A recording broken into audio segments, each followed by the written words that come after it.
বহুদিনৰ মূৰত বাইদেউক লগ পাই আজি কবিতা শুনাৰ সুযোগ হাতৰ পৰা যাব নিদিলোঁ।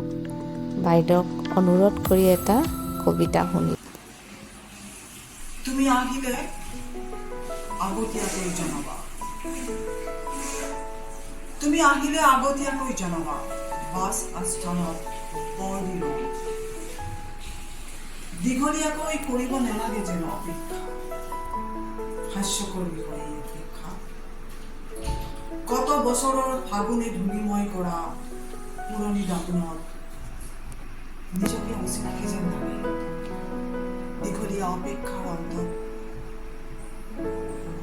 বাছ ৰেলগাড়ী হ'ব। ৰেলগাড়ী উৰা জাহাজ বৈ কোনোবা ফালে পাখি মেলিব।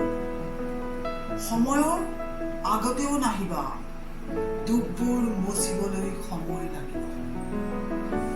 আগৰ দৰেই দেখিবা মোক প্ৰসাদনেৰে অতি ভয় লাগে। দুচকুৰ জলাশয় কাজলেৰে পাৰ খালে। বসন্তৰ আবেগেৰে সূৰ্যক সজাই পৰাই থৈ সমনীয়াৰ ধ্বনিত তোমাৰ বিয়োগিতৰ লহৰ তুলিব পাৰিবা। তোক এতিয়া পণ্যত সিঁচি দিলেই গজালি মেলিব। তোমাৰ হাঁহি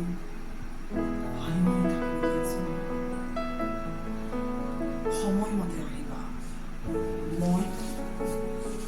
মই থাকোঁতেই আহিবা। তুমি সলনি হ'লে আক্ষেপ নাই মোৰ অনুভৱত।